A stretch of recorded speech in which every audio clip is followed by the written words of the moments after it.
Bienvenue dans Démasqué, la conversation où les masques tombent et où les muses révèlent leur vérité. À travers ces entretiens, la parole est à celles qui ont vécu le rituel du masque et on partage l'intime récit au-delà des images. Et aujourd'hui, je suis en compagnie de Maya. Hello. Maya, comment vas-tu ? Ça va très bien et toi ? Ça va super. Merci d'avoir répondu à mon invitation. C'est parti pour une petite conversation bien sympathique. Et pour démarrer cette conversation, j'aimerais que tu nous dises, Maya, qui es-tu ? Je m'appelle Maya. Maya, c'est mon surnom. Mon prénom, c'est Fabienne.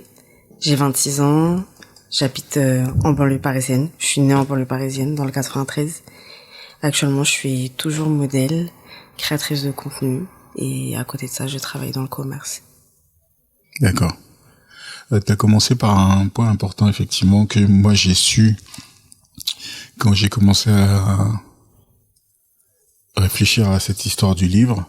Oui. Et où, donc le jour du shooting, donc tu m'avais fait une autorisation de diffusion pour le droit à l'image. C'est ça.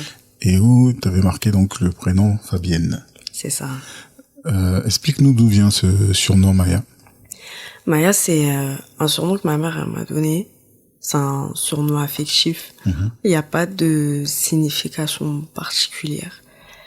En soi, c'est vrai que pendant longtemps, j'aimais pas forcément le prénom Fabienne parce que ça, on va dire, correspond pas forcément à l'âge que j'ai. C'est un prénom qui fait assez vieillot. Merci pour toutes les Fabiennes. Mais du coup, disons que ma mère, c'est une personne qui est assez affectueuse, qui a l'habitude depuis très longtemps de me donner des petits surnoms. Et puis, elle m'a donné ce petit surnom que j'ai gardé. Et j'ai trouvé que c'est comme si c'était un prénom qu'elle avait oublié de me donner à la naissance. C'est assez particulier parce que maintenant, Maya, c'est pas juste un surnom que je mets sur les réseaux sociaux parce que ça a été ça au début. D'accord. C'est, on va dire, limite un deuxième prénom. Est-ce que ça t'a pas tenté d'aller jusqu'au bout de la démarche et de le rajouter sur ton état civil ? Si, ça m'a tenté. Mais au final, je l'ai pas forcément fait. Je sais pas si un jour je le ferai. Et en plus, vu que j'ai déjà 2 autres prénoms que j'utilise pas forcément. D'accord, ouais, ça risque de faire beaucoup. Ça risque de faire beaucoup. Ouais, je vois. Pour continuer et donc entamer cette conversation, je vais te poser 2 questions. Quel est ton plus grand défaut ? Mon plus grand défaut, je suis une personne assez tête en l'air, je pense. Parce que c'est ça, ouais. Je suis une personne très tête en l'air. On m'a toujours dit que j'étais un peu dans mon monde, un peu perché. Est-ce que ça te joue des tours, ce défaut-là ? Très souvent. La dernière fois que ça t'a joué un tour, tu t'en souviens ?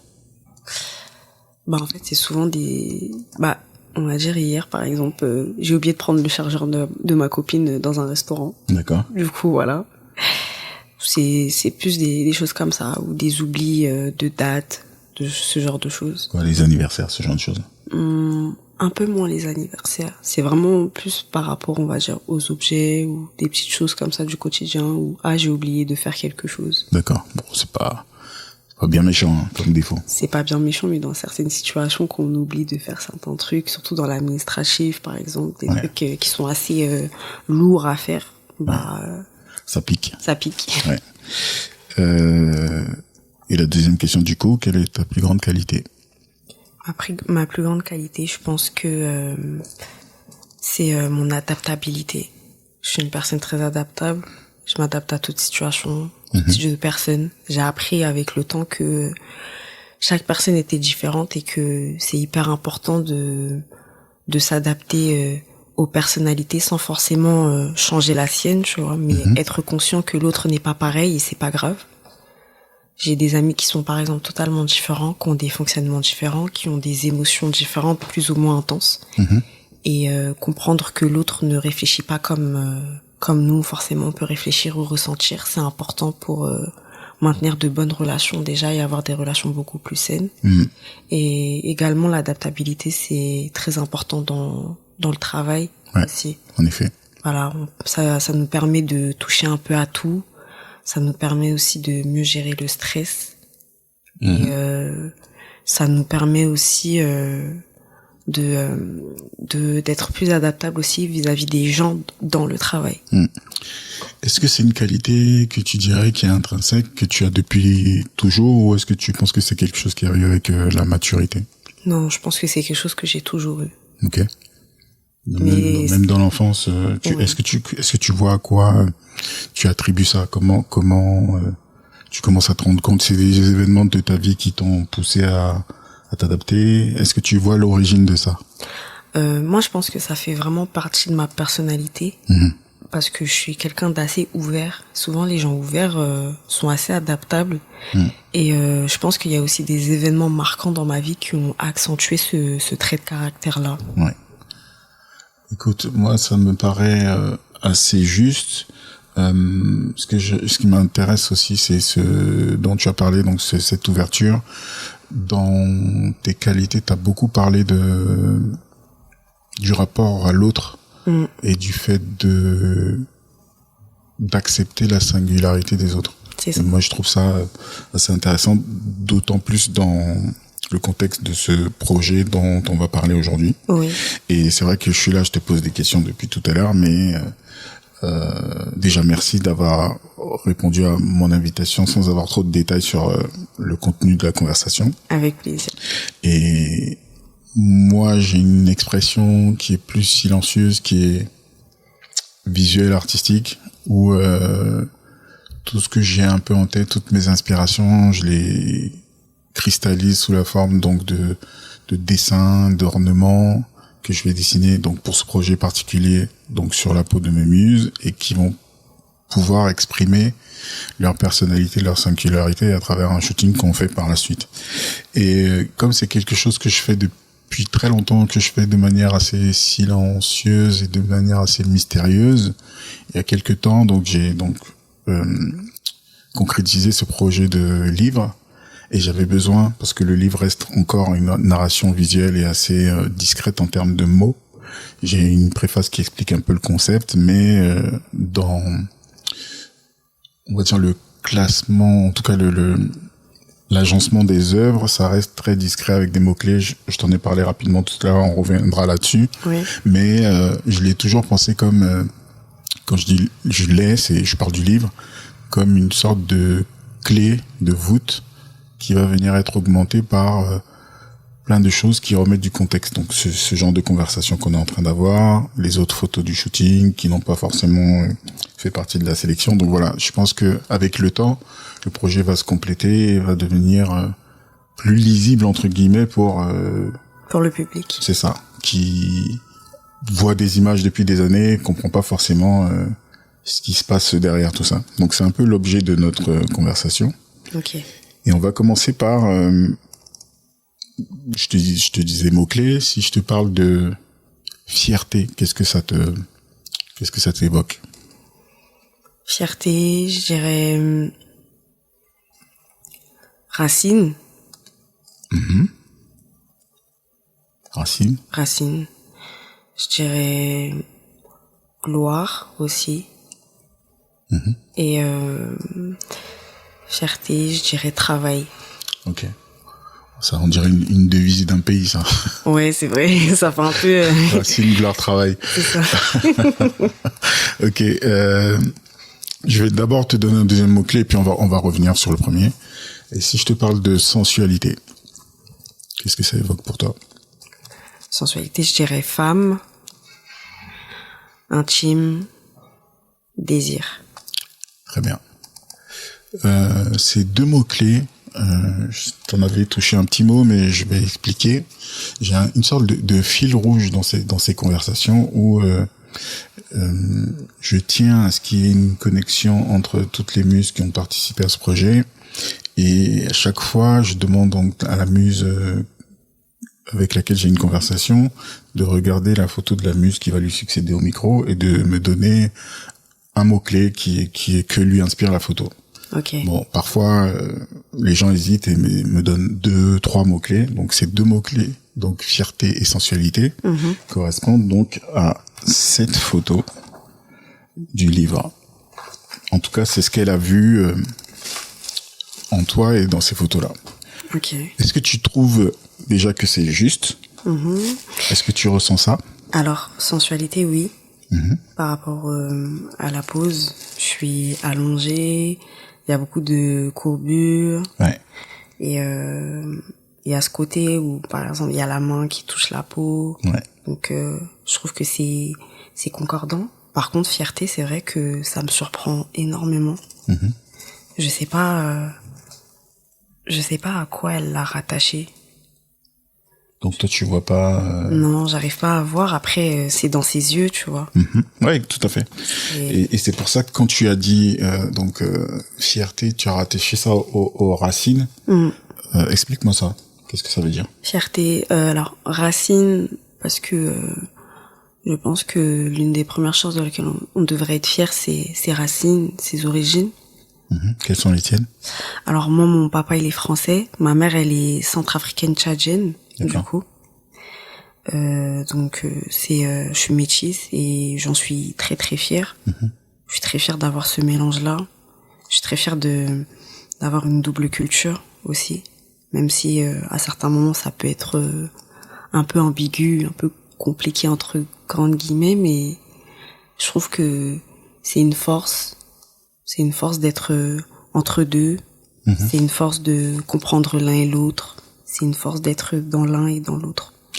Tu parlais d'ambiguïté. Il y a des moments où qu'est-ce que ça veut dire? Tu te questionnes sur ton identité, ou c'est plutôt le rapport aux autres qui ne savent pas où te classer, ou te classent par défaut dans quelque chose, c'est ça? C'est exactement ça. En fait, ce qu'il faut savoir, c'est que plus jeune, bon là je le fais plus, mais plus jeune, moi au lycée j'étais en classe d'art en fait. D'accord. Et en fait moi j'étais en spécialité et option art plastique, donc j'avais 8 heures par semaine d'art plastique en plus de mes autres matières. C'était une très grosse matière pour moi parce que je voulais faire des études d'art. Et justement à travers nos travaux qu'on faisait à l'école, nos professeurs nous donnaient des consignes par rapport à des travaux, et en fait après elle nous disait, en fonction de tout ce que vous faites, il faudrait essayer d'avoir ce qu'on appelle un fil rouge dans tout ce que vous faites. Et le fil rouge qui est énormément ressorti à travers ces années-là, sans forcément m'en rendre compte, mais assez naturellement, cette quête de l'identité. Et en fait c'est vrai que quand on est une personne métisse, surtout qu'en plus moi je suis, on va dire, j'ai la couleur light skin, donc déjà visuellement je suis beaucoup plus apparentée à une antillaise, donc du coup une femme noire qui est claire de peau, et pas forcément à une femme blanche. On devine jamais mes origines, parce que c'est vrai que mes origines elles sont, je vais pas dire rares, mais les Centrafricains on est assez éparpillés, donc c'est vrai que on nous connaît pas forcément. Donc j'ai toujours eu, même bien avant de faire mes études, cette recherche un peu de l'identité, de me mettre dans une case, parce que la société est un peu comme ça, elle veut forcément nous classifier.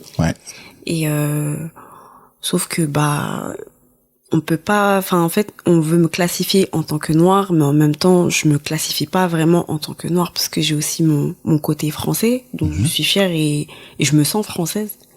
Au-delà du fait que je sois née ici, puisqu'il y a des personnes noires qui sont français, mais vraiment dans le côté vraiment racine.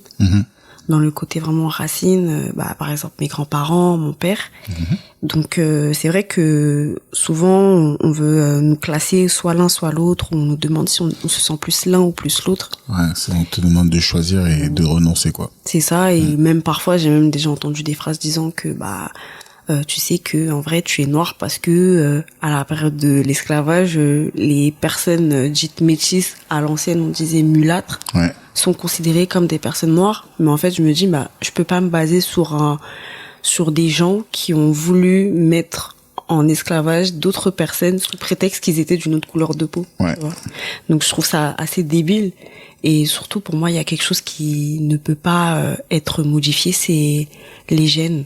Dans mes gènes, j'ai les deux.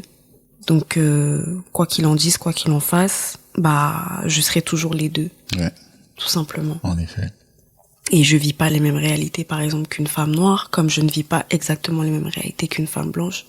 Je peux vivre certaines réalités d'une femme noire et je peux vivre aussi certaines réalités d'une femme blanche. Donc, le classifier dans une case de soit l'un, soit l'autre, je pense que c'est un faux débat. Je pense que je fais tout simplement les deux et c'est ok, c'est pas grave. Ok. Je comprends que forcément dans les mots qui ont été choisis, tu peut-être ne vois pas pourquoi il y a ce truc-là qui est ressorti. Mais comme je t'en ai parlé aussi un petit peu avant, moi pour le livre, donc j'ai classé les photos par mots-clés. Donc les sections sont faites de telle sorte que il y a un mot-clé dont je prends la définition du dictionnaire qui souvent peut être double ou triple. Oui. Et qui peut avoir un sens un peu différent en fonction de ce qu'on pense du mot, quoi. Et pour le tien, enfin pour la section dans laquelle il y a tes photos, et d'ailleurs c'est ta photo qui commence la section, c'est la grâce. Okay. Est-ce que tu peux me lire les définitions? Alors, grâce, nom féminin, agrément, charme indéfinissable d'un être animé de son comportement, don ou secours surnaturel que Dieu accorde aux hommes pour leur salut. Ouais. Et comme je t'expliquais, donc on va revenir là-dessus, mais à l'époque où on se rencontre pour ce shooting, je fais énormément de photos. Donc c'est une période où je faisais 1 ou 2 shootings par semaine, et où je commençais à vraiment mettre le doigt sur l'important dans mon art. Ce rapport justement au masque qu'on porte en société, et que moi, à travers mon travail, j'essaie de faire sauter, j'essaie de donner un espace où les gens peuvent s'exprimer tels qu'ils sont. Oui. Et à cette époque-là, je rencontre beaucoup de gens de tous âges. À l'époque, tu étais très jeune, si je me Oui, souviens. c'est ça, j'avais 19 ans. Voilà. Et j'ai été surpris, et c'est pour ça que quand j'ai entendu fierté dans les mots-clés qui ont été dits de toi, j'ai été surpris par ta maturité et ta façon de, je sais pas comment dire, c'est pas de poser des limites, mais de comprendre qui tu es. Oui. Et de savoir ce que tu as envie de dégager. De la sensualité, en effet, mais une sensualité, je sais pas comment le dire, mais bien bordée, quoi, tu vois. Oui. Et ça, j'ai vraiment apprécié ça, et c'est ce que j'ai essayé de traduire en mettant ces photos dans la section de la grâce. Si on revient un petit peu en arrière, est-ce que tu te souviens, avant même qu'on se parle du projet, comment ça s'est passé? Est-ce que tu te souviens comment on se rend compte, comment on se connecte et comment on décide de travailler sur ce projet? Oui, je m'en rappelle un petit peu. On a été connecté par Léa, du coup, avec qui je travaillais beaucoup à l'époque, qui m'a mis en contact avec toi. Du coup, moi, j'avais déjà vu tes photos depuis. En vrai, j'étais très intéressée par le projet, surtout qu'en plus, à cette époque-là aussi, j'étais encore au lycée, donc j'étais encore dans un peu l'art plastique. Ok. Et je trouvais ça beau, je trouvais ça assez fascinant, la manière dont les femmes, elles étaient nues, mais elles étaient mises en valeur sans que ce soit entre guillemets vulgaire. Bon, aujourd'hui maintenant j'ai une autre manière de voir ce terme-là, surtout au niveau des photos nues des femmes. Ouais. Mais je trouvais ça super joli. Et en fait après, dès qu'on a commencé à discuter, j'ai vu que ton projet était beaucoup plus profond que du body painting.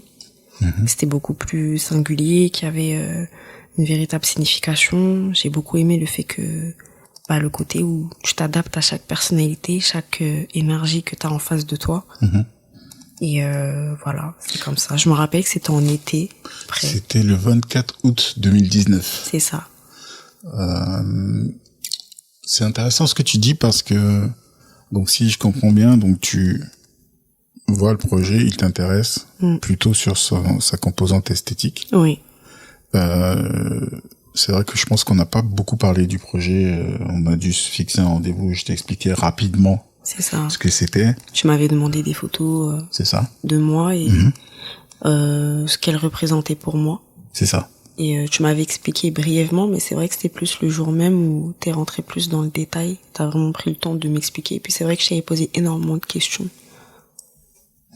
Est-ce que tu dirais que tu avais une certaine anxiété par rapport à ce projet? Est-ce qu'il y a un truc qui te, je sais pas, qui te posait question avant qu'on se rencontre? En fait, j'avais pas d'anxiété parce que vu que j'étais passée par une personne de confiance, bah j'avais pas l'anxiété de me dire que ça allait mal se passer. Après, c'est vrai que c'est pas facile de se mettre à nu devant un homme, même si on sait que c'est une personne de confiance. Mais c'est vrai qu'en fait, c'est le jour même si j'étais assez à l'aise, quand je me suis vraiment rendu compte de la dimension du projet, c'est-à-dire que je me suis rendu compte que j'allais aussi me mettre à nu au niveau de ma personnalité. Sachant que moi je suis quelqu'un, je vais pas dire pudique parce que c'est pas le terme qui me définit, mais je suis quelqu'un qui tient un peu à son jardin secret. Et c'est vrai que ça m'a pas mis une anxiété, mais j'allais dans quelque chose de nouveau. Donc quand c'est nouveau, forcément, bah on réfléchit un petit peu. Mais après, tu m'as mis assez à l'aise parce que c'était une conversation qui était assez naturelle. C'est ce que j'essaie de faire et c'est ce que j'aime bien d'ailleurs dans la conversation qu'on est en train d'avoir. J'en profite pour passer un big up à Léa dont on parle depuis tout à l'heure, mais avec qui j'ai beaucoup travaillé à cette époque-là et qui m'a présenté pas mal de ses modèles. C'est vrai. Si on parle de ça justement, qu'est-ce qui t'a intéressé dans ce milieu-là du modeling? Alors moi, depuis petite, c'est vrai que ce soit à mes parents ou à moi, on me disait oui, il faudrait que ta fille fasse des photos, elle est photogénique, elle est jolie, elle a une belle taille. On m'a assimilé beaucoup à un mannequin. Mais moi, ça m'intéressait pas plus que ça. Moi, j'étais plus intéressée par le côté mode. Parce que auparavant, je voulais faire à la base des études de mode, qui n'ont pas été... que j'ai pas pu faire au final parce que je suis partie en général. D'accord. Mais de base, c'était vraiment le côté mode ou le côté vraiment design qui m'intéressait. Et en rentrant dans l'adolescence, comme toute femme ou toute adolescente de manière générale, c'est vrai que j'ai commencé à me confronter à des complexes, complexes au niveau surtout de la peau, parce que j'ai eu de l'acné sévère pendant un certain moment. D'accord. Aujourd'hui, c'est plus le cas, ça va. Mais pendant assez longtemps et même après mes 18 ans, j'ai eu pas mal d'acné, donc c'était quelque chose qui m'a énormément complexée. Et aussi, je me trouvais un peu trop mince. Et en fait, j'ai commencé la photo un peu par hasard parce que on m'avait proposé sur Instagram d'être modèle. D'accord. Et ça m'a plu parce que j'avais l'impression de pouvoir m'approprier pour une fois mon corps tel qu'il est et comme je le veux. Ok. Et j'ai poursuivi, j'ai commencé à faire des shootings, on va dire, un peu plus professionnels jusqu'à que je tombe sur Léa. Et après, Léa, elle m'a énormément aidée dans ça, elle m'a énormément mis en contact avec des personnes, notamment toi, mais d'autres photographes. Et à travers ça, j'ai su vraiment me réapproprier mon corps. Et après, très très tôt, j'ai commencé à faire des photos assez dénudées. D'accord. Mais je voulais toujours garder ce côté, comme tu dis, ce côté sensuel, mais qui va pas trop loin. Élégant, quoi. Voilà. Donc vraiment ce côté désir sensuel, mais sans aller trop loin. Et c'est vraiment comme ça, en vrai, que j'ai commencé, que j'ai poursuivi jusqu'à aujourd'hui. Est-ce que tu en fais toujours autant? Parce que là, tu me parlais de ce que tu fais aujourd'hui, donc création de contenu, modeling. À l'époque, tu shootais quand même pas mal, je pense. À l'époque, je shootais énormément. Et puis, c'est vrai qu'aujourd'hui, je shoote beaucoup moins. Parce qu'après, je travaille, j'ai eu pas mal de péripéties, mais j'ai travaillé, j'ai fait pas mal de choses. J'ai été entrepreneur aussi, je le suis un peu toujours. Donc du coup, c'est vrai que la photo, c'est quelque chose que je fais moins. Je me suis beaucoup plus concentrée sur la création de contenu, mais je peux toujours en faire de la photo, bien D'accord. entendu. Ok. Donc, t'arrives pour la session, je t'explique un peu comment ça se passe. Je commence à dessiner. Est-ce que tu t'attends à un résultat particulier? Est-ce que tu t'es déjà imaginé quelque chose? Est-ce que la séance elle se passe comme t'as prévu ou est-ce que tu découvres au fur et à mesure? Alors, c'est vrai que je m'attendais à un résultat particulier. Déjà, bon, c'est un détail, hein. Mais bon, après, je sais pas pourquoi t'avais choisi. Peut-être qu'il y avait une raison particulière. Déjà, je m'attendais à que je sois avec des dessins noirs, pas des dessins blancs. Ouais. Déjà. Ensuite. Ce que je faisais énormément à l'époque. Ouais. À l'époque, je faisais beaucoup de noir, donc je m'attendais à que ce soit du noir. Ouais. Déjà. Et puis aussi, je m'attendais à avoir beaucoup plus de dessins sur le visage. Mais je sais que c'était... En fait, le visage, on l'a fait à la fin. Ouais. Et tu m'avais dit, en fait, par rapport à la discussion qu'on a, pour moi, c'est pas pertinent de te faire un très gros dessin sur le visage. Ouais. J'ai envie de te laisser comme ça un peu démasqué. Parce que ça te représente plus. C'est ça. Donc, voilà. Et... C'est vraiment pour ça que j'aime bien... recroiser un peu les conversations et voir si tu te souviens de ça. En gros, ce que j'explique, c'est que un peu comme une super héroïne, tu vas porter un costume, un masque qui te permet de prendre cette nouvelle identité et de t'échapper un peu du quotidien pour pouvoir exprimer ce que tu as envie d'exprimer. Sauf que comme j'expliquais tout à l'heure, dans notre conversation, j'ai bien senti que tu avais déjà bien embrasser ta singularité, oui. Et que au-delà des ornements que je pouvais te faire sur le corps, t'avais pas forcément besoin de masque puisque tu te présentais déjà tel que tu étais, tu m'avais déjà bien expliqué qui tu étais et si je reviens sur ce mot-clé qui résonnait pas forcément pour toi tout à l'heure, tu étais déjà fier de qui tu étais, tu vois. Ouais, donc il y avait pas besoin de te transformer énormément, tu pouvais entre guillemets gérer ce personnage sans avoir à être masqué, quoi. C'est vrai. D'où ce choix. C'est vrai, mais c'est vrai, hein, avec le recul là, c'est vrai que par rapport à ce qu'elle avait dit, c'est peut-être pour ça qu'elle avait dit fierté. Alors du coup. Bah écoute, je vais essayer. Hein. J'en parle souvent, mais donc là pour l'instant il y a ce petit fil rouge dans ces conversations qui permet donc que vous parliez à travers ces mots clés. Mais j'espère bien un jour, à travers notamment les événements que j'essaie d'organiser de plus en plus souvent, que vous puissiez toutes vous rencontrer, vous dire un petit peu ce que vous pensez chacune de l'autre, et puis voir justement en échangeant s'il n'y a pas des choses qui arrivent à se clarifier à travers des mots qui sont échangés. C'est vrai, oui, parce que comme je disais un peu au début, en fait, chaque personne est différente, on a des énergies différentes, donc ce qu'on va voir, ce qu'on va comprendre, on va avoir une compréhension différente. Donc c'est intéressant d'avoir la compréhension d'une autre personne qui a vécu l'expérience aussi. Donc on a ce rituel du masque qui finalement n'est pas vraiment un masque mais plus un costume en ce qui te concerne. Quand je finis... Moi je le vois pas comme un costume. Ouais, dis-moi ce que tu vois. Moi je le vois comme un ornement. Un ornement, c'est le bon terme. À la fin du dessin, quand tu découvres ça, qu'est-ce que tu vois? Tu vois, je sais plus si tu le vois sur ton téléphone, si tu vas regarder dans le miroir. Alors je suis même pas allée regarder dans le miroir. En vrai, je me suis juste regardée comme ça. OK. Et après mon visage, je l'ai vu dans mon téléphone parce que c'est vrai que j'ai fait une petite vidéo avant de commencer. Mais du coup, oui, je vois un ornement en fait. OK. Je vois un ornement, je vois un bijou sur la peau. C'est beau, hein, la façon dont tu le dis. Ouais, c'est vraiment comme ça que je l'ai ressenti. Je te disais que dans mon agencement de photos dans le livre, il y a des photos qui auraient pu atterrir dans d'autres sections. Et une autre section justement qui s'appelle Parure, qui parle de ça, donc de ces ornements qui sont portés, qui est une des fonctions de la peinture corporelle. Oui.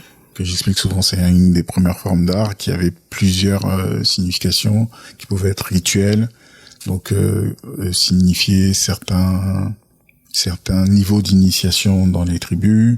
Ça pouvait être complètement esthétique. Oui. Donc avoir quelque chose de l'ordre de justement de l'ornement pour rendre les personnes qui le portent plus belles. Oui. Ça pouvait aussi indiquer un grade dans la société. Donc à chaque fois, en fonction de qui j'ai en face de moi, de ce que je ressens et de ce que la personne a envie d'exprimer, ça peut devenir un simple ornement ou ça peut devenir un élément qui vient souligner, transformer et permettre donc cette conversation un peu plus ouverte, un peu plus spirituelle, je dirais. Oui, c'est vrai. Très bien. Raconte-moi le shoot du coup. Comment tu le vis Alors, en soi, le shoot, il a été très rapide. Ouais. Je me rappelle, je crois qu'on a shooté en à peine 1 heure. Ouais. En à peine 1 heure, on avait déjà les prises. C'est pas souvent en vrai, en réalité, parce que généralement les shootings durent entre 2 et 3 heures. Et là, en fait, ça a plus été le moment où tu me dessinais sur le corps qui a plus duré que le shooting, comme si en fait, après moi j'avais déjà des idées de pose, mais c'est vrai que après j'y suis allée de manière assez naturelle, parce que dans tous les cas, les dessins n'étaient pas forcément les mêmes que les autres. Donc moi mon but c'est jamais les mêmes. C'est jamais les mêmes. Donc mon but c'était aussi de mettre en valeur les dessins et d'avoir un rendu esthétique qui était en accord aussi avec ce qu'on avait discuté. Moi j'ai trouvé ça très facile. Je t'en avais déjà parlé, hein, mais en gros à aucun moment, tu vois, je me disais.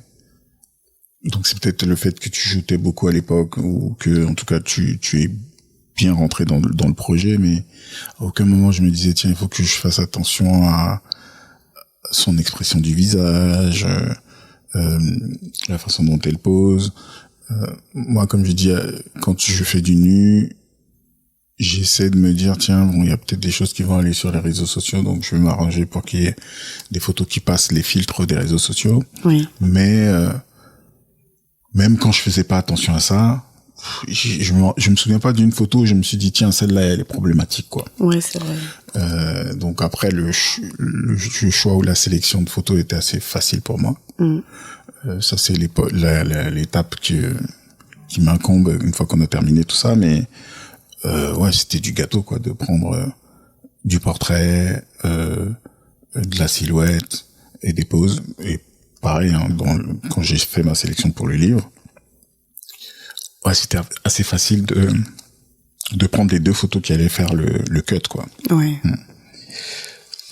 Avec 6 et bientôt 7 ans de recul, qu'est-ce que ça te fait comme effet de voir ces photos gravées pour l'éternité? Franchement, en vrai, je suis fière. Je suis fière parce que c'est un beau projet. C'est un projet qui est singulier, c'est un projet qui n'est pas comme les autres. Et puis, au-delà de voir la photo d'une femme nue, on voit toute une construction qu'il y a eu derrière, en fait. Tout le travail qu'il y a eu derrière. Si toi-même, après tout ce qu'on s'est dit, tu devais donner un seul mot-clé à ces pages du livre, qu'est-ce que tu dirais? C'est dur, hein. Prends ton temps, hein. Si c'est plusieurs mots, t'as droit à plusieurs mots aussi. J'ai droit à plusieurs mots. Ouais. C'est sur mes photos personnelles ou toutes les photos? Non, bon, on va faire les deux. Parle-moi de tes photos d'abord et puis ensuite, dis-moi ce que tu ressens en feuilletant le livre. En vrai, le terme sensualité, c'est un bon terme. Mais des 2 photos que tu as sélectionnées, je crois qu'on en avait parlé de souvenirs, mais je suis pas sûre à l'époque. Il y a une certaine douceur. Ouais. Que ce soit au niveau de mon expression de visage, ou même les poses. Parce que c'est quand même des poses où je suis nue, où on voit quand même mon corps, tu vois. Donc c'est vrai qu'il y a un côté sensuel, mais il y a un côté doux. Est-ce que tu penses que ça te ressemble dans ton caractère, dans ta façon d'être? Oui, ça me ressemble. Je suis assez douce. Donc c'est vrai que oui, ça me ressemble dans ce que je suis. Le côté sensuel aussi, ça me ressemble. En fait, je me reconnais dans ces photos. Ça fait plaisir. J'ai noté un truc important. Oui. C'est quand je te demandais si tu t'attendais à quelque chose de particulier et que tu me parlais de la couleur noire. Oui. Eh ben écoute, je te lance l'invitation, on en refait un bientôt. Et cette fois-ci, je partirai sur du noir, on va voir ce que ça donne. Ah, génial. J'essaie de me remettre dans le contexte de l'époque. Oui. Et de voir pourquoi j'ai fait ce choix-là. Est-ce que c'était pour, je dirais pas te déstabiliser, mais t'amener sur un terrain que je ne connais pas, n'attendais pas forcément, oui. Ou si c'est parce que j'avais déjà décidé de faire beaucoup d'ornements sur le corps et pas forcément beaucoup. J'attendais en fait de voir comment la séance se passe pour voir si, c'est pour ça que je fais le masque à la fin, oui. Pour voir si entre guillemets tu habitais bien ce personnage. Mais dans mon idée, oui, effectivement, j'avais déjà quelque chose qui allait beaucoup aller sur la pose, la gestuelle et la silhouette. Et je savais que c'est surprenant, hein, mais quand on se dit justement t'as la peau claire, on se dit peut-être le blanc ne se verra pas bien. Oui, ouais. Ça sera pas assez tranché, alors que pas du tout. La façon dont j'éclaire, ça fait quand même que les ornements, ils sont pétants, quoi. Donc ça, j'avais pas forcément d'inquiétude là-dessus, mais on va dire que tu viens d'attiser ma curiosité avec oui, avec la couleur. Cet élément de noir là. On a refait un autre shooting. Oui, par la suite. Parle-moi de ce shoot et de ce qu'il y avait de similaire et de différent par rapport au premier.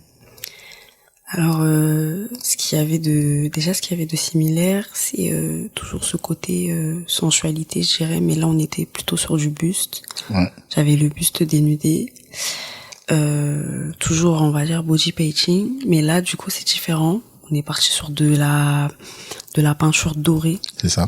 Et j'avais une perruque à l'époque, donc j'avais un afro et on m'avait mis des fleurs. C'est ça. On m'avait mis des fleurs dans les cheveux.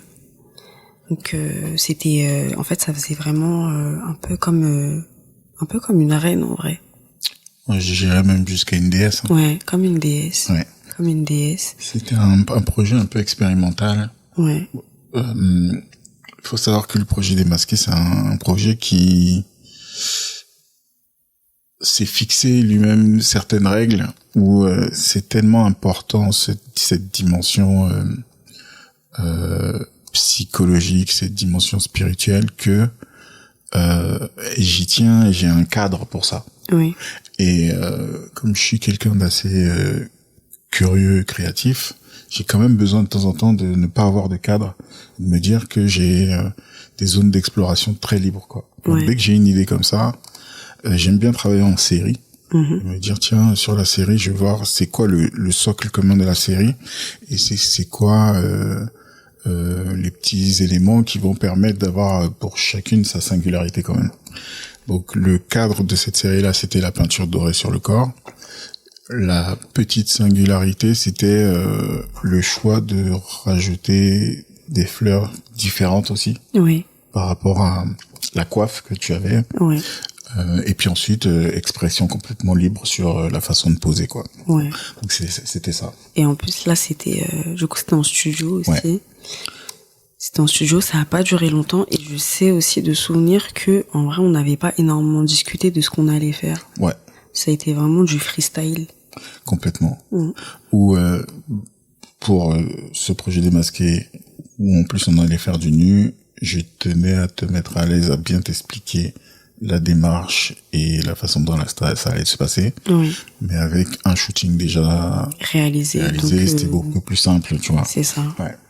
Avec un studio, j'avais déjà fait tous les réglages. C'est un studio où je shoot régulièrement. Ouais, donc le shoot, c'était un peu du gâteau, quoi. Oui, c'est ça. Ok.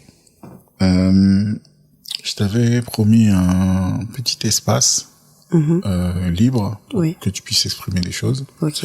Je vais te laisser un petit moment. Et donc là, je t'ai posé plein de questions. Ok. Et quand je reviendrai, on verra si toi tu as peut-être des questions à me poser ou si tu as des choses que tu aimerais évoquer qu'on n'a pas encore évoquées. D'accord. Donc je te laisse tranquille quelques instants et puis tu me fais signe quand je peux revenir. Ça marche. Ok, donc là on est en toute intimité. Je vais pouvoir parler un petit peu plus. Moi je vais vraiment revenir vraiment sur cette époque où je faisais énormément de photos. Déjà remercier Serge pour cette collaboration qu'on a eue. C'est quelqu'un qui est très humain, c'est quelqu'un qui est très à l'écoute. Et c'est une personne qui a vraiment une intelligence émotionnelle pour créer tout ce projet. Je remercie également Léa de nous avoir mis en contact. Parce que je pense que jusqu'à aujourd'hui, j'ai pas envie d'avoir des problèmes avec les autres photographes, mais c'est vrai que c'est l'un des shootings qui m'a le plus marqué. Parce que c'était vraiment une expérience immersive. Pour revenir un peu par rapport à moi, c'est vrai qu'à cette époque, j'avais, comme je vous disais, pas mal de complexes. Et me mettre à nu, comme j'ai dit, face à un homme, même si c'est dans un cadre professionnel, et je sais que ça s'est super bien passé. C'était pas quelque chose de totalement évident, mais c'était quelque chose qui... en fait, après ce shooting, j'ai vraiment vu les choses différemment. Je pense que ça m'a un peu plus renforcée aussi dans cette image-là. Je sais que j'ai eu énormément de retours par rapport à ces photos-là et je crois que toutes les personnes que je connais étaient littéralement fans du travail que j'avais effectué, de mêler cette sensualité, mais en même temps que ce soit pas hyper vulgaire ou, comme je disais, hein, il y a ce côté assez doux qui ressort dans nos photos. Et j'ai trouvé ça vraiment incroyable. La deuxième collaboration, c'est vrai qu'on n'a pas énormément parlé en profondeur. C'était vraiment une représentation différente. Ça s'est passé 1 ou 2 ans après. Et c'est comme s'il y avait ce qu'on appelle un level up. Donc, on est passé de quelque chose d'assez doux, d'assez sensuel, qui se met en avant à vraiment la déesse, la reine, qui n'a peur de rien, qui est là pour s'imposer et qui a totalement confiance en elle. Dans ces photos-là, on voit un peu aussi mon évolution mentale, malgré que ça reste que de l'art et de la photo. Ça montre aussi une partie de moi et aussi une partie de Serge dans sa manière de travailler et dans sa manière de ressentir les énergies avec les femmes auxquelles il travaille. Pour toutes les personnes qui seraient intéressées pour faire des photos, qui ont envie de se lancer, sachez que la photo, pour moi, ça a été un peu une thérapie. Ça m'a aidé un peu à me réconcilier avec mon corps, à l'accepter tel qu'il est, à le mettre en valeur, à le connaître. Et vraiment, ça m'a aidé à me réconcilier avec mon image. C'est vrai que ça reste un peu superficiel, mais le corps, on vit avec toute sa vie. Et c'est quelque chose qui est assez important. Quand on n'est pas en adéquation avec son corps, c'est vrai qu'on n'est pas forcément en adéquation en société. On peut être frustré. Et le fait de faire ce travail-là avec des artistes tels que Serge, d'autres photographes avec lesquels j'ai fait des shootings, avec lesquels ça s'est super bien passé, ça m'a permis vraiment aujourd'hui d'être la femme que je suis. J'ai pas toujours confiance en moi, mais j'ai confiance en ce que je suis. Et je sais qu'aujourd'hui, c'est grâce à la photo. C'est grâce à la photo que, d'une part, j'ai cette confiance et que j'arrive à avancer la tête haute. Et je vais revenir sur les 2 mots que la modèle avait donnés sur mes photos. Au final, au cours de cette discussion, je me suis rendu compte que le terme fierté et le terme sensualité, c'est vraiment ce qui décrit le shooting. Fierté pour ne pas avoir peur de se montrer, ne pas avoir peur d'être ce que l'on est. Et sensualité, ne pas avoir peur de montrer sa sensualité. Pour une femme, ça peut être... on peut avoir peur. À l'époque, c'est vrai que j'avais peur, surtout au lycée, de la manière dont on pouvait me voir, de faire des photos, de m'exposer. Mais ne pas en avoir peur parce que la sensualité, chez une femme, c'est hyper important. Donc voilà.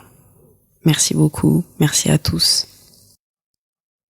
De retour au micro, Comment ça va, Maya? Ça va super. T'as profité de ce petit moment, j'espère, pour laisser un joli message. Oui. Après 3/4 d'heure de conversation, est-ce que tu penses qu'on a tout abordé? Est-ce que tu as des choses qui te viennent, des questions que tu aimerais me poser peut-être?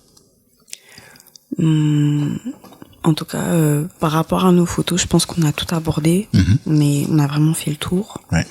Et par rapport à toi, j'ai une question.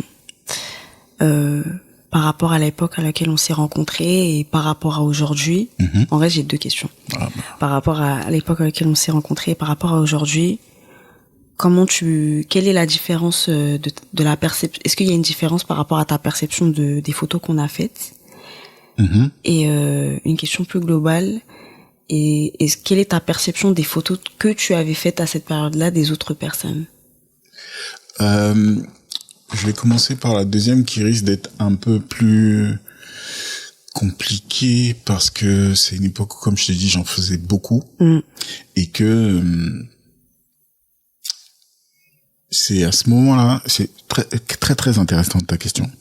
C'est à ce moment-là que, comme je te disais, j'ai vraiment fait le tri dans ma tête entre ma recherche constante d'exploration et le besoin d'ancrer ce projet dans un truc très solide, tu vois.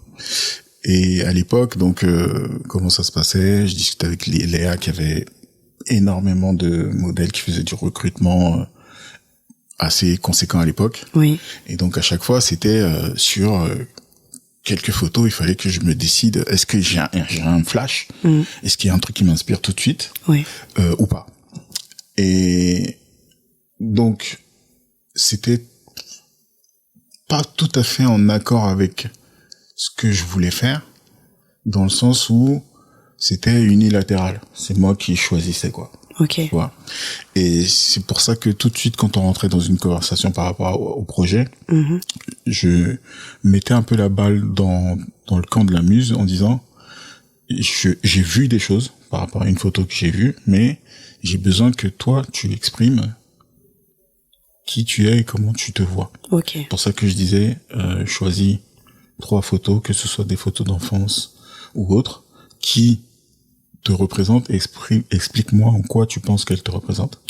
Et ensuite, je disais, maintenant, j'aurais aussi besoin de voir si la personne arrivait à dépasser le côté purement esthétique de ce que je faisais. Et je disais, choisis aussi 3 photos de mon travail. Explique-moi, qu'est-ce que tu ressens en voyant ces photos-là? Pourquoi tu choisis ces 3 photos? Donc, il y avait déjà un travail, avant même qu'on se rencontre. Oui, c'est vrai. Il y avait déjà un truc qui me permettait de jauger et de me dire, tiens, on va partir peut-être aujourd'hui sur un projet où c'est quelqu'un qui a pas forcément encore assez d'introspection pour se poser des questions sur ce qui l'anime, et du coup qui va vraiment me servir de modèle, sans forcément arriver à s'exprimer entièrement. Donc c'est en ça qu'il y avait c'est pas arrivé très très souvent, mais il y a parfois des shootings où je sentais que j'arrivais pas à avoir accès à une expression pleine de la personnalité de la muse que j'avais en face de moi. Et c'est aussi pour ça, c'est ce que j'expliquais donc il y a quelques minutes, que quand je t'ai rencontré, quand on a commencé à discuter ce soir-là, j'ai senti une vraie maturité pour quelqu'un de ton âge à l'époque, et qu'à la fin de la séance de body painting, je me suis dit, bah en fait elle a déjà de quoi s'exprimer complètement, et j'ai pas besoin de lui mettre un masque sur le visage, quoi. Donc si tu veux un peu, c'est ça la différence que je pouvais percevoir selon les shootings. Mais je précise quand même que j'ai toujours été assez chanceux, ou je sais pas dire, peut-être que j'avais assez d'intuition pour me dire que j'allais quand même réussir à faire quelque chose, à tirer un peu les verres du nez pour que la personne puisse s'exprimer complètement, entièrement. Et donc ça, c'était pour la deuxième question. Et la première, c'était, tu te rappelles? Par rapport à notre shooting à nous, comment tu le perçois aujourd'hui? La différence peut-être avec toi, c'est que il y a 2 ans, quand j'ai commencé à travailler sur le livre, j'ai dû me replonger dans tout ce que j'avais fait m'organiser, remettre un peu, et c'est là où, c'est pour ça que je connais les dates maintenant, revoir à quel moment j'ai fait les photos, revoir toutes les photos, me dire si je devais en sélectionner une seule, c'est laquelle, pourquoi. Donc je me suis posé beaucoup de questions et je me suis remémoré aussi les conditions dans lesquelles le shoot s'est fait, pour notamment pouvoir les classer à travers ces mots-clés-là. Okay. Et ce que j'aimerais dire, c'est que bon, c'est pas vu depuis le deuxième shooting qui devait être en 2020, donc c'est pas vu depuis peut-être 6 ans. Oui, c'est ça. Que je pense que j'avais bien vu, c'est-à-dire que tu avais déjà accès à une certaine maturité. Je la sens encore plus là, donc je sens, je vais pas dire le poids des années qui passent, mais je sens que tu as certainement eu le temps de réfléchir à toute cette quête d'identité et que tu es vraiment assez posé dans ce que je suis, oui. Ouais, je sais pas le dire au mieux que ça, quoi. Ouais, c'est ça, c'est exactement ça. Toi, tu vois une différence, tu vois une évolution entre la Maya de 2019 et celle d'aujourd'hui? Ah oui, totalement. Ouais. Et c'est passé par quoi? Des épreuves difficiles? Des épreuves difficiles, de la remise en question, des pressions aussi, beaucoup, de l'angoisse, mais aussi des beaux moments. Des beaux moments avec des personnes, des belles rencontres. Ouais. Qui m'ont permis d'avoir d'autres perspectives, mes multiples expériences professionnelles aussi, parce que j'ai fait pas mal de choses en vrai si peu de temps, parce qu'il y a beaucoup de personnes qui restent dans un emploi pendant longtemps. Ouais. Moi, ça n'a pas été le cas. Et je pense que ça a vraiment ça a changé ma perception des choses, ma perception de la vie. Et en vrai, je remercie, je rends grâce à Dieu par rapport à ça. C'est important parce que je pense que j'ai pu acquérir des choses, surtout même dans le monde de l'entrepreneuriat par exemple, que j'aurais jamais pu acquérir autre part, ou même vis-à-vis de personnes qui m'entourent, des proches à moi que j'ai rencontrés sur la route, qui m'ont apporté des choses qui m'ont aidé à débloquer des steps, comme j'aime bien dire. Ouais. T'as parlé de mots forts, t'as parlé de dépression, d'angoisse. Oui.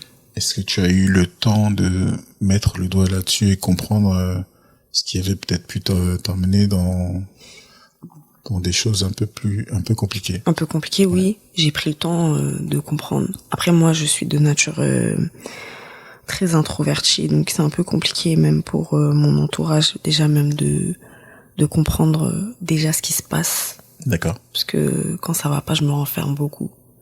Tu intériorises? Je intériorise énormément. Je suis quelqu'un qui intériorise depuis très longtemps. Mais en fait, j'ai fait ce travail de comprendre pourquoi j'intériorisais autant, pourquoi j'exprimais pas mes émotions comme d'autres personnes pourraient le faire, et pourquoi il y avait des choses qui me pesaient, elles venaient d'où. Et j'ai fait un voyage dans le temps, en vrai. Parce que c'est des choses que je me suis rendu compte qui remontent il y a très longtemps. Et ce voyage ou ce travail dont tu parles, tu l'as fait toute seule ou tu t'es fait accompagner? Je l'ai fait seule et je me suis fait accompagner, pas forcément par un spécialiste, parce que j'ai vu un psy, mais franchement, j'ai pas eu le feeling avec ce psy. Ok. Donc j'ai pas continué, mais je me suis fait accompagner, on va dire, avec mes amis, qui m'ont permis d'avoir du recul sur ma vie, d'essayer de comprendre certains éléments, même de traits de ma personnalité. Mais ça a beaucoup été aussi un travail seul, de recherche. Ben écoute, on salue ton équipage qui a su t'accompagner, et surtout, puis on te félicite pour ce travail personnel d'introspection et de réflexion. Merci beaucoup. T'as parlé de projets, d'entrepreneuriat. Qu'est-ce qui se dessine par la suite pour Maya? Alors, quelles sont tes envies, tes ambitions? Aujourd'hui, ce que j'aimerais, c'est vrai que j'ai 26 ans, je suis à un âge où déjà la société me met énormément de pression par rapport à mon statut. Je suis pas mariée, j'ai quelqu'un dans ma vie, mais je suis pas mariée, j'ai pas d'enfant, et surtout même du côté dans la culture africaine, c'est vrai que pour une femme de mon âge, je devrais déjà être mariée, avoir un enfant. J'allais te poser la question, c'est qui la société? Quand tu dis la société, tu vois le visage de qui? Mais pas que, au final. Parce que c'est vrai que je parle beaucoup de la culture africaine, mais pas que, parce que, récemment, par exemple, je suis partie chez ma tante, la petite sœur de mon père. Et c'est vrai que, on me pose la question, oui, mais du coup, alors, c'est pourquoi?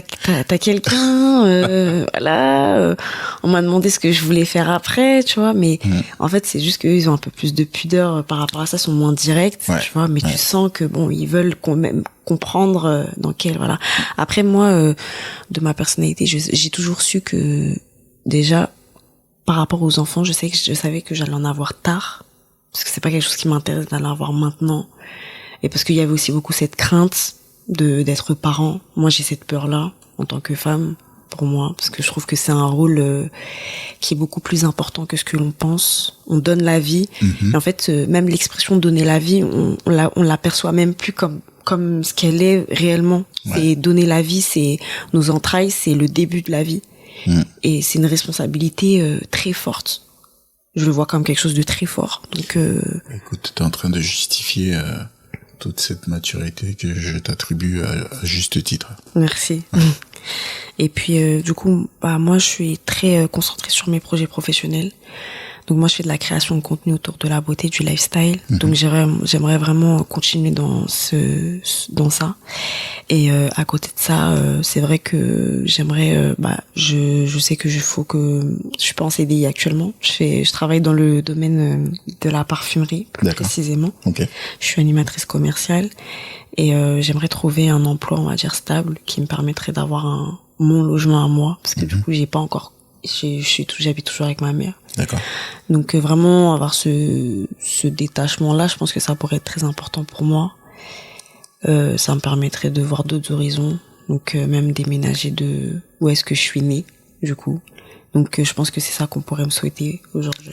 C'est vraiment ce qu'on te souhaite, et que l'univers entende le message que tu viens de lui adresser. J'espère.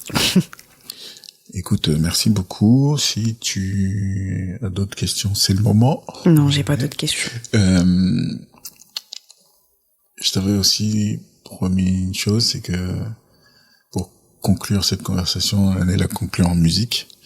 Est-ce que, je sais pas, il y a un morceau qui t'inspirait à l'époque du shooting, ou alors est-ce que en arrivant aujourd'hui, t'as quelque chose en tête, un morceau que t'aimerais bien écouter pour conclure ce bel entretien? Je vais tricher un petit peu, je vais regarder. Oh, tu peux y aller, bien sûr.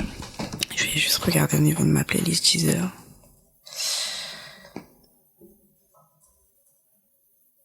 Je sais pas pourquoi il y a un morceau qui me vient en tête. Je sais pas pourquoi je pense à ce morceau-là, mais en vrai, je vais mettre celui-là parce que je pense qu'il faut y aller de manière instinctive. Ah, c'est pas mal, hein. En général, ça marche bien. Ouais. C'est un son de Burna Boy que j'aime beaucoup. D'accord. Qui s'appelle Spiritual.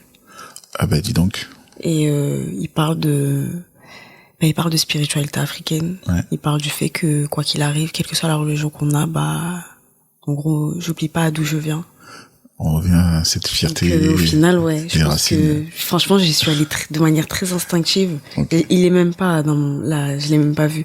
J'ai pensé à ça directement. Je sais pas pourquoi, mais je pense que voilà, vaudrait mieux y aller comme ça. Burna Boy s'impose alors. Voilà. Ok, super. Merci beaucoup, Maya. Mais de rien, pas de souci. Merci à toi, Serge. Avec grand plaisir. Je m'appelle Maya et j'ai été...